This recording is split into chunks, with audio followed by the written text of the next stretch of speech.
Shabbat Shalom, everyone. As the book of Genesis ends this week, we conclude the longest uninterrupted narrative section of the Torah, the story of Joseph.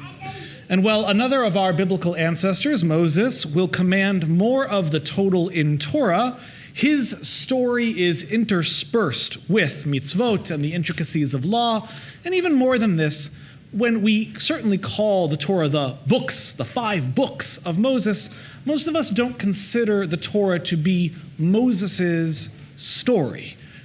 The Torah is our story. It's the story of the Jewish people, and Moses is our great teacher and our great prophet, but he is not the protagonist of our story. But here, in the end of Genesis, definitively, this is Joseph's story, all the way from Vayeshev through Vayechi.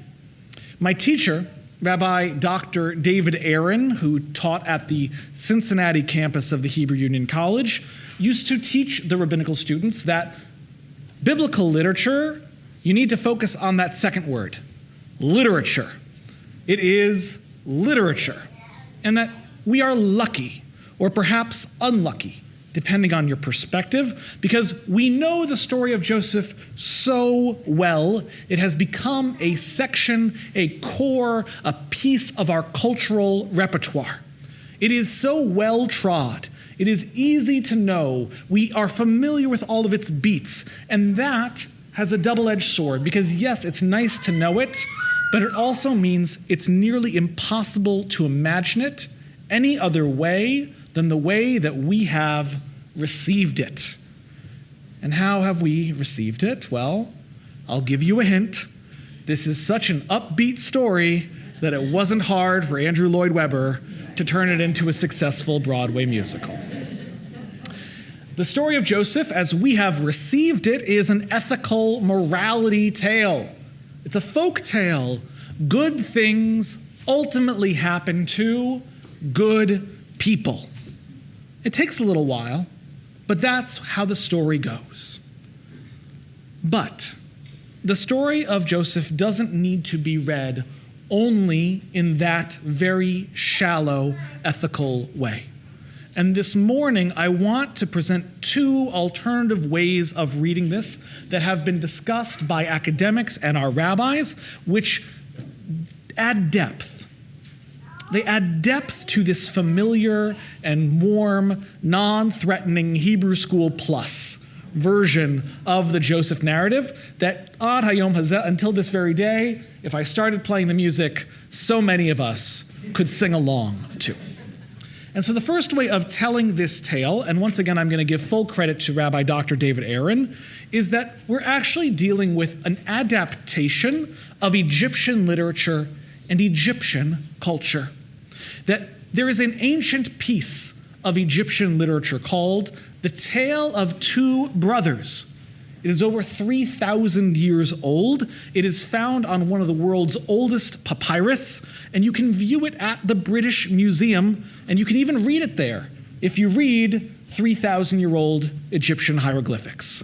And in this tale, there are 2 brothers, Anpu and Bata, and they live together happily until Anpu's wife attempts to seduce Bata. And Bata refuses her, and so she goes to her husband and she says, Bata attempted to have a dalliance with me. And because of this, Bata is forced from his home. His relationship with his brother is destroyed. He is killed, but through the intervention of his gods and the kindness of the Pharaoh, he is resurrected. He and his brother reconcile, and Anpu and Bata become the number 2 people in all of Egypt, the number 2 advisors to Pharaoh.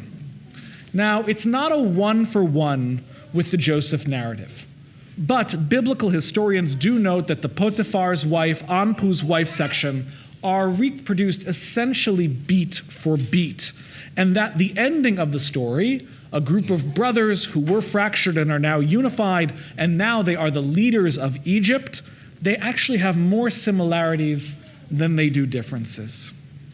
Dr. Aaron theorized that the tale of the two brothers was either the inspiration for this section of the Joseph story, or that it is a cultural staple of Egypt, which is to say that whenever you hear a story about unfaithful wife, faithful servant, tragedy, you're supposed to think that comes from Egypt.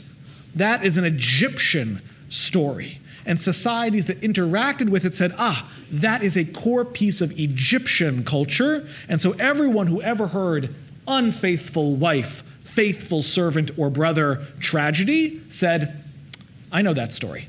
That is a story from Egypt.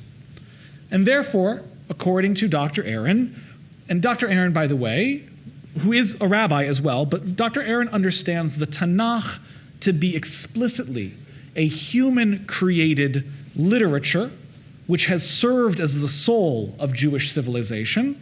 He understands that the ancient Israelites had a national narrative about who they were. And that narrative included freedom from Egypt.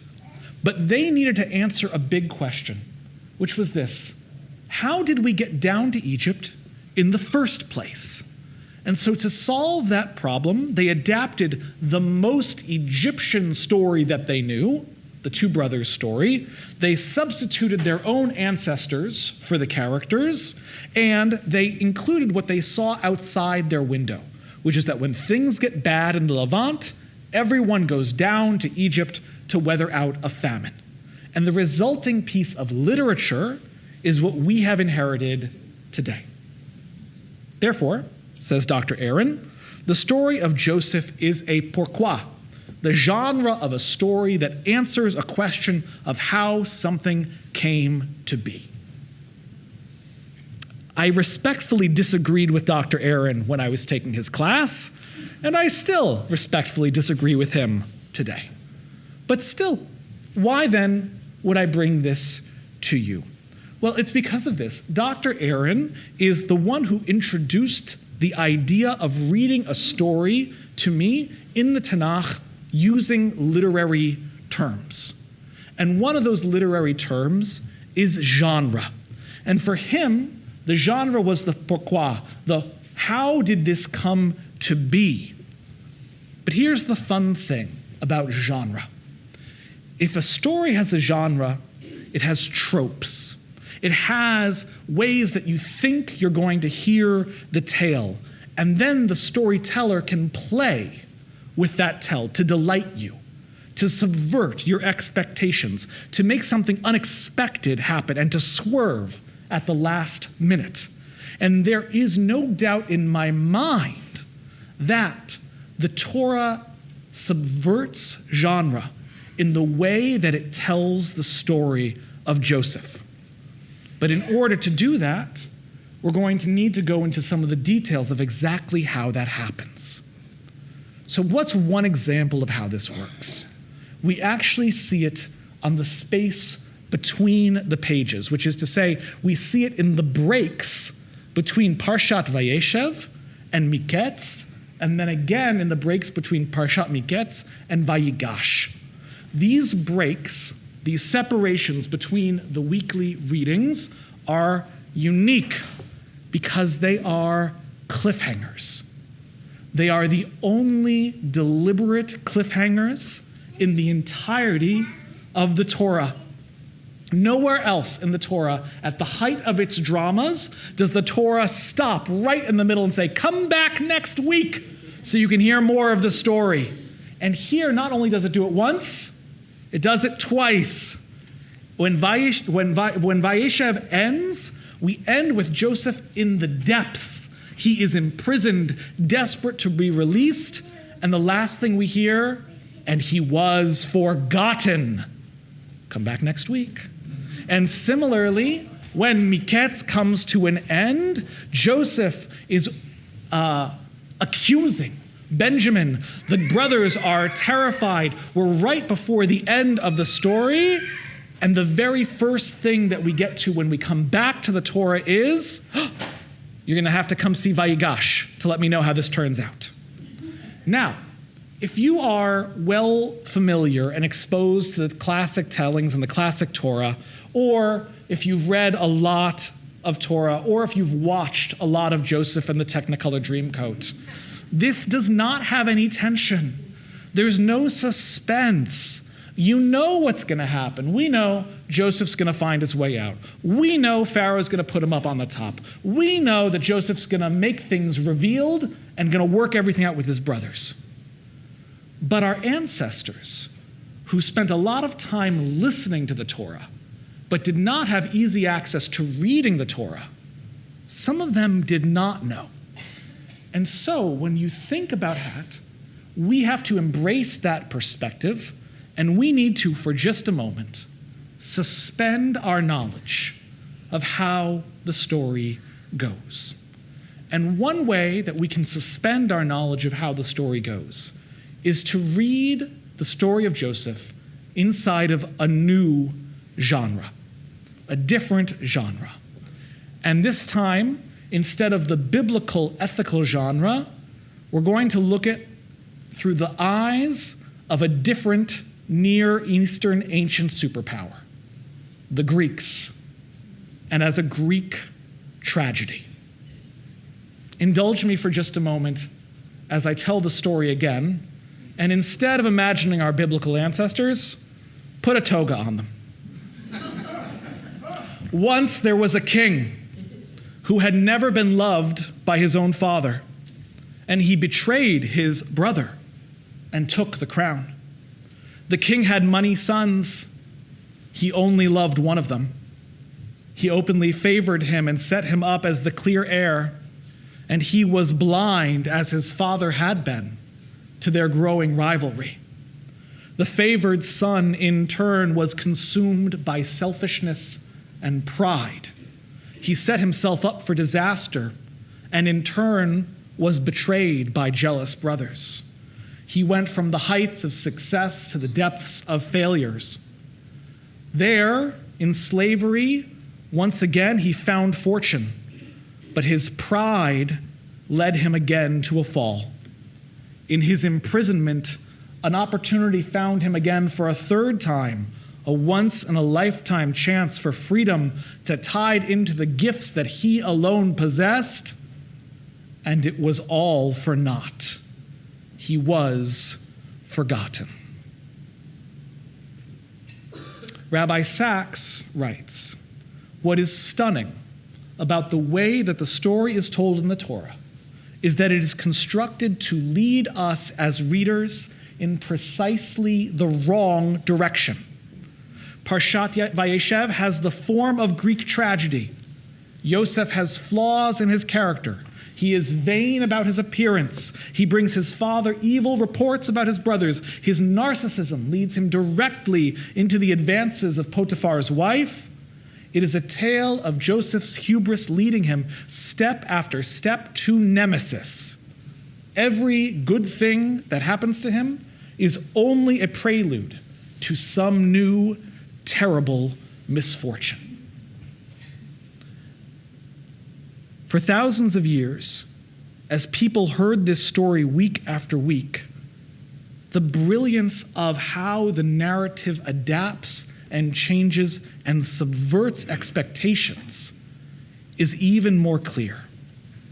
As Rabbi Sachs says, this Greek-style tragedy is trying to bring you in one direction. It's making you believe that you're listening to the tragedy of Joseph. But then, at the very last moment, it darts and changes direction, subverts genre, and brings you to a miraculous and sacred outcome.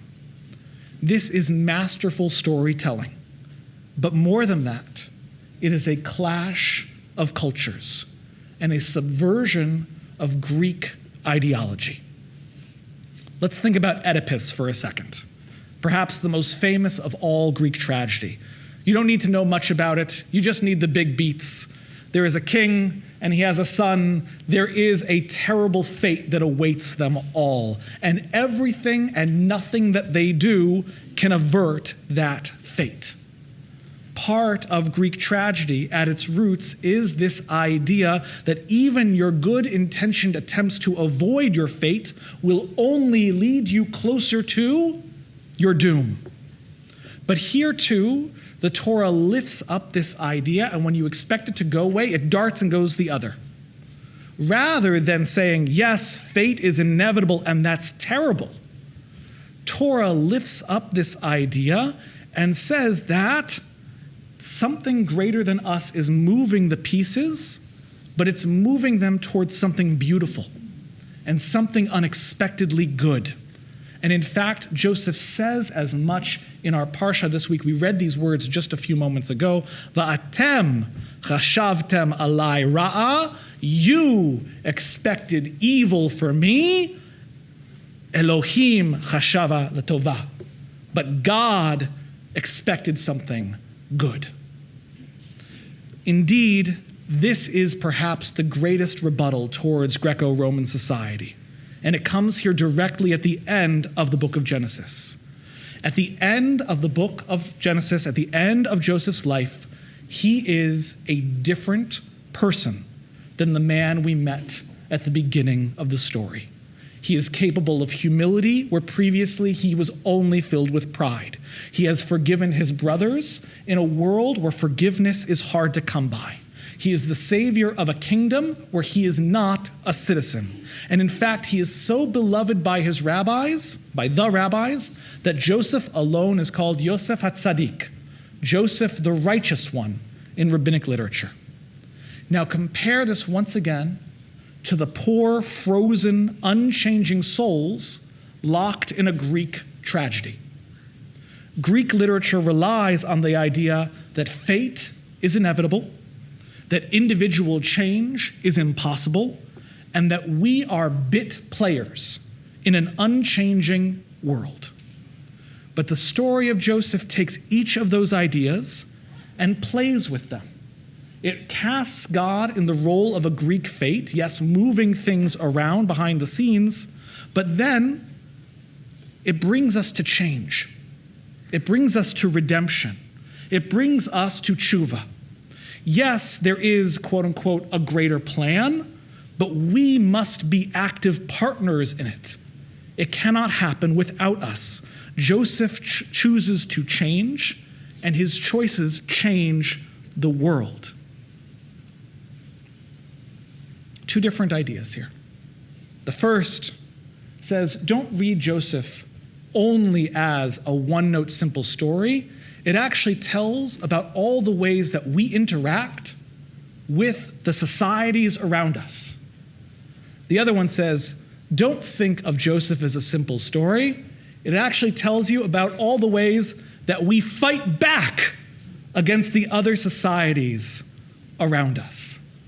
The Egyptian influences, the Greek influences are all there inside of the story of Joseph, if only we'll take a moment to look.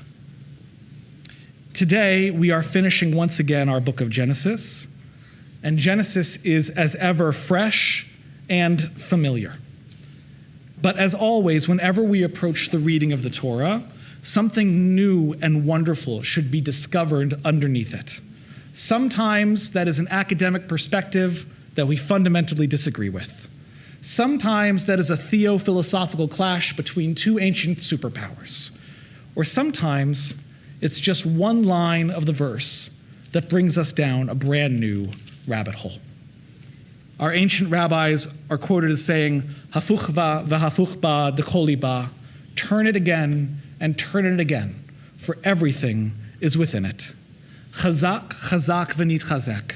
Strength, strength. May we find strength. Shabbat shalom.